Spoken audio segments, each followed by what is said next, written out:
ভয়ের কিছু নেই, আপনি মা হতে যাচ্ছেন। বলে বলে বলে বলে বলে বলে বলে বলে আমি মামা হতে যাচ্ছি। আরে আমার রানীমার টাকাটা যে নেই, তাহলে এক্ষুনি বলে দিতে পারতাম আমার ভাগ্না আসছে না ভাগ্নি। যাই হোক, দুলাভাইকে তো খবরটা দেয়া দরকার। হ্যাঁ, আর সেই সাথে ওই ছেলেটির সম্পর্কে সাবধান করে দেওয়া দরকার, যে ভাই সেজে আমাকে ষড়যন্ত্রে জড়িয়ে জেলে পাঠিয়েছে। আপু, ও নিশ্চয় দুলাভাইয়ের বোনের আসল যে খুনি, তার দলের কেউ, অথবা আকবর শেঠের দলের কেউ। শালা এই নান্টু কাজু কত নকল সাক্ষী দিয়ে বেড়ায়, আর ওর শালা একেবারে নকল নান্টু সেজে তোকে ধোকা দিয়ে দিল। ভুল আমারই হয়েছে।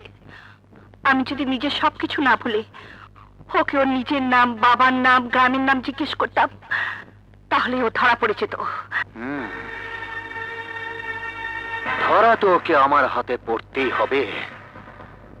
যাবে কোথায় শালা নকল নান্টু? ধরতে পারবেন, এমন ভাবে অভিনয় করব যে মুন্নার মাথা ঘুরে যাবে। ঠিক যেভাবে শিখিয়ে দিলেন সেভাবে। এবং আজ রাতেই, যাতে সকালে জেলখানা থেকে খবর আসার পর মুন্নার রক্তে আগুন ধরে যায়। কিচ্ছু ভাববেন না, ডাব্বু আমার চৌকস মাল, মুন্নার মাথাটা ঠিকই বিগড়ে দেবে।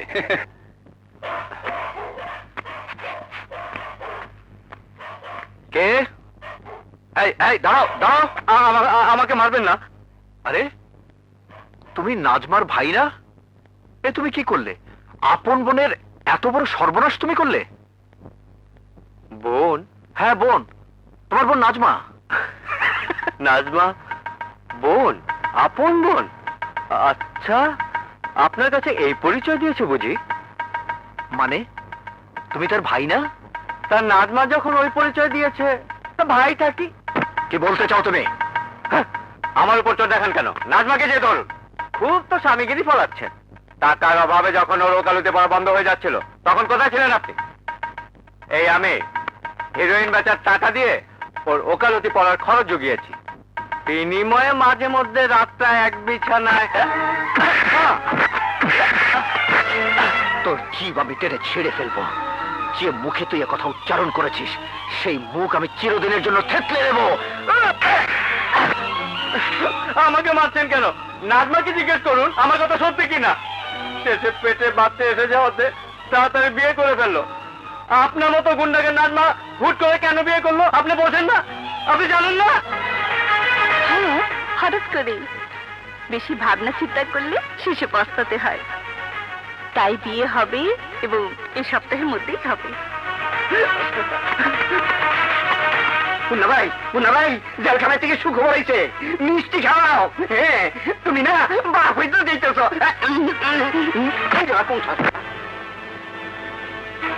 তুমি তুমি আমাকে কথা বলছো? হ্যাঁ হ্যাঁ, আমি বলছি তুমি একটি নষ্টা, দুশ্চরিত্রা, কলঙ্কিনী, অসতী মেয়ে মানুষ। আমার সঙ্গে বিয়ের সমস্ত ব্যাপারটা ছিল একটি সাজানো নাটক।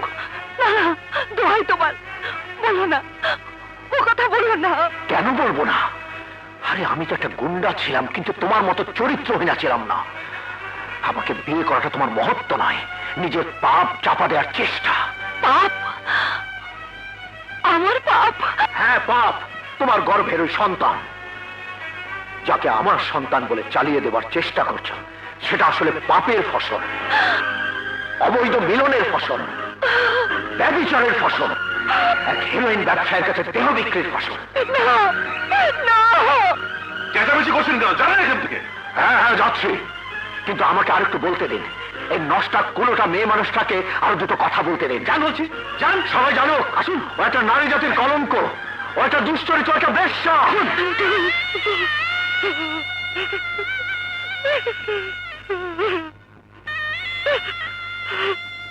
স্যার, মুন্নার ফোন। কে? মুন্না? তুমি থাকো, আমি আসছি। মুন্না মুন্না মুন্না, হ্যাঁ মুন্না।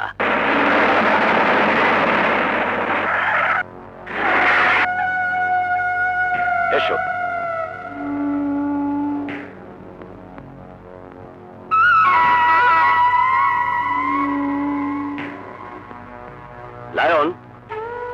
আজ এমন একজনের সাথে তোমার পরিচয় করিয়ে দেব যাকে আমি হারিয়ে ফেলেছিলাম। হ্যাঁ, বলতে পারো আমি আমার সব শক্তি হারিয়ে ফেলেছিলাম। আমার এই ফিরে পাওয়া পাওয়ারের নাম মুন্না।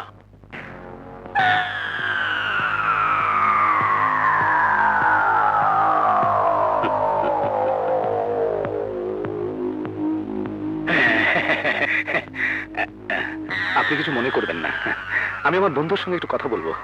চলো।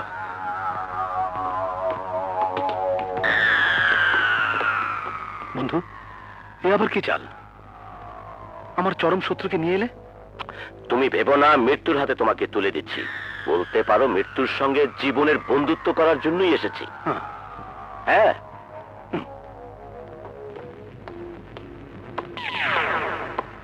বন্ধু, তোমার এই শক্তিকে আমিও কাজে লাগাতে চাই। কাজটা কি? আমি চাই আমার আর মুন্নার পার্টনারশিপে একটা 5 স্টার হোটেল। টাকা আমার, জায়গাটা মুন্নার। আমার জায়গা? হ্যাঁ, তোমার জায়গা। তুমি শুধু তোমার বস্তিটাকে খালি করে দেবে, বিনিময়ে 50-50। খালি হয়ে যাবে। ওই মহল্লার লোকেরাই তো নাচবার আশ্রয়। ওরাই নাচবার পাপ আড়াল করে রেখেছিল। ওটা শয়তানের ডেরা। খালি হয়ে যাবে। মহল্লাবাসী শোনো, মুন্নার হুকুম শোনো। তোমাদেরকে এই মহল্লা ছাড়তে হবে। হ্যাঁ হ্যাঁ, ছাড়তে হবে। 1 ঘন্টার সময় দিলাম। তোমাদের যা যা আছে তাই নিয়ে মহল্লা ছেড়ে দিতে হবে। এই যে তুমি কি কইতেছ? না ওর মতন মেয়ের স্বামী হয়ে চুপ! ওই পাপী নষ্টা মেয়ের নাম কেউ মুখে আনলে সেই মুখ 2 হাতে টেনে ছেড়ে ফেলবো। তোমাদের মহল্লা ওই পাপের আখড়া। ও তোমাদের ধোঁকা দিয়েছে, আমাকে ধোঁকা দিয়েছে। আর এই মহল্লায় বসে হেরোইন ব্যবসায়িক লুচ্চার সাথে তার অবৈধ সম্পর্ক চালিয়ে গেছে। ওই নষ্টার পাপের আখড়া এই মহল্লা 1 ঘন্টার মধ্যে বুলডোজার দিয়ে ভেঙে গুড়িয়ে দেওয়া হবে।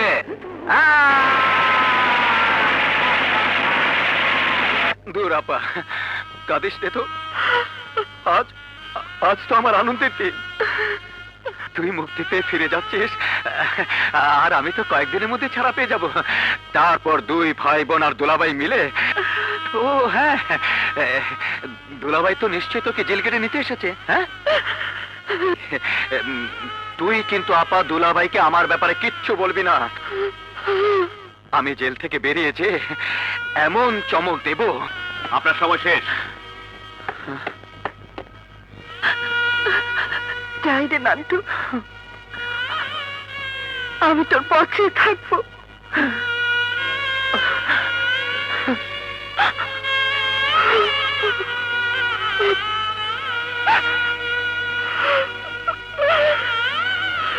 কাব্য বাড়াবাড়ি হয়ে যাচ্ছে। ফ্লোরে বাড়াবাড়ি আমি সহ্য করবো না। চলবে ম্যানেজারের বাচ্চা। আমি এখন বসের খাস লোক।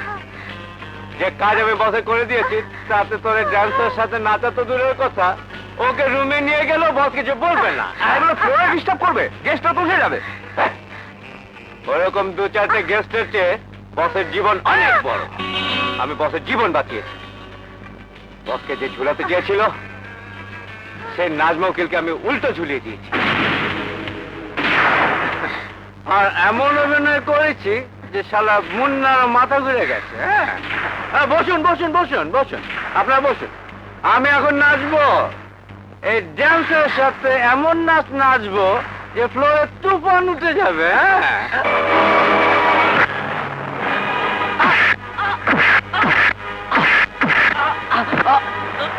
বল তুই কে? বল কি উদ্দেশ্যে আমার বাড়িতে গিয়েছিলে? বল তোকে কে পাঠিয়েছিল? এবার অভিনয়ের চেষ্টা করলে তোর জীবনটা যাবে। বল বল সব। বলছি বলছি, বসের হুকুমে নাজমার ঘরে গিয়েছিলাম মামলার কাগজপত্র চুরি করতে।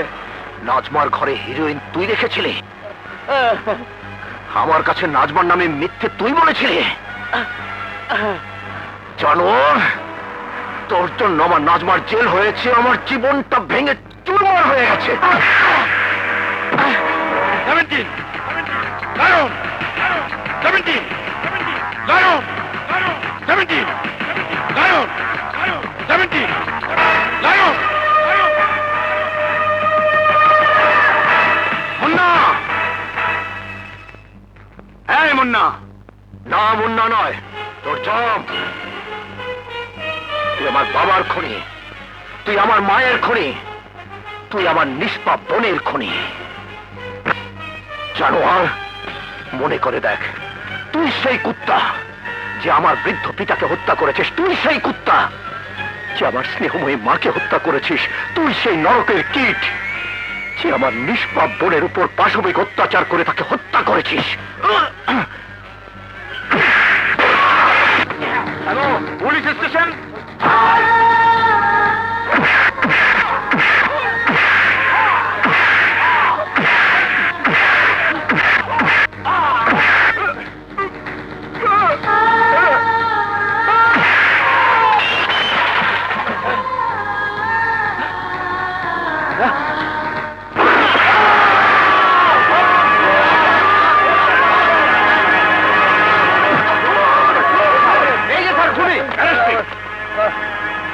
সাক্ষীদের প্রদত্ত সাক্ষ্য একথা স্পষ্ট প্রতীয়মান হয় যে আসামি মুন্না চরম প্রতিহিংসার বশবর্তী হয়ে অত্যন্ত নির্মমভাবে নির্যাতন করে টাব্বুকে গুলি করে হত্যা করেছে।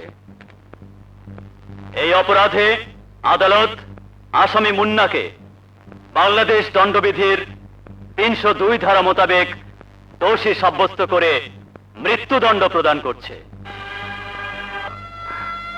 আমি আমার শাস্তি চাই। আমার শাস্তি সেদিনই প্রাপ্য হয়ে গেছে, যেদিন আমি এক শয়তানের মিথ্যে অভিনয় তোমার মতো স্ত্রীকে সন্দেহ করেছিলাম, তোমার চরিত্র নিয়ে অশ্লীল শব্দ উচ্চারণ করেছিলাম, তোমাকে মিথ্যে অপবাদ দিয়ে কলঙ্কিত করেছিলাম। আমি খুন না করলেও আজ মহামান্য আদালত আমাকে যে শাস্তি দেবেন আমি আমার প্রায়শ্চিত্ত বলে মেনে নেব। না না, আমি তোমার শাস্তি হতে দেব না। তোমাকে আমি নির্দোষ প্রমাণ করবই। ইওর অনার, আমি জানি রায় ঘোষণা হবার পর তার বদলানো যায় না, তাই রায় ঘোষণা হবার আগে 1 মাস, শুধু 1 মাস সময় আপনার কাছে হাত জোর করে ভিক্ষে চাইছি your honour. Advocate Najma Sultana, এই মামলার সমস্ত দিক থেকে নিশ্চিন্ত হয়েই আমি এই সিদ্ধান্ত নিয়েছি। জানি ইওর অনার, মামলার রায় হয়, আদালতে মামলার যে বিবরণ পেশ করা হয় এবং যে সাক্ষী প্রমাণ হাজির করা হয় তার ভিত্তিতে। কিন্তু আমার বিশ্বাস আছে ইওর অনার, এমন কিছু প্রমাণ আমি নিশ্চয়ই বের করতে পারবো যা আদালতে হাজির করা গেলে মামলার সমস্ত বিবরণ পাল্টে যাবে। সেই প্রমাণের ভিত্তিতে আমি হয়তো পুনর্বিচারের প্রার্থনা চালাতে পারবো। তাই ইওর অনার, আপনার কাছে একজন স্ত্রী হিসাবে, একজন নারী হিসাবে, একজন আইনজীবী হিসাবে আমার আকুল আবেদন, আমাকে 1 মাসের সময় দিন। যেহেতু বাংলাদেশ দণ্ডবিধির 302 ধারা মোতাবেক আসামিকে দোষী সাব্যস্ত করা হয়েছে, সেই হেতু এই আদালত তার সিদ্ধান্ত অনুযায়ী আসামিকে ফাঁসিতে ঝুলিয়ে মৃত্যুদণ্ডের নির্দেশ দিচ্ছে। তবে অ্যাডভোকেট নাজমা সুলতানার আবেদন ক্রমে এবং মানবিক কারণে এই মৃত্যুদণ্ড আগামী 1 মাস পিছিয়ে অর্থাৎ 10 জুন 1996 তারিখ পর্যন্ত স্থগিত রাখার নির্দেশ দিচ্ছে।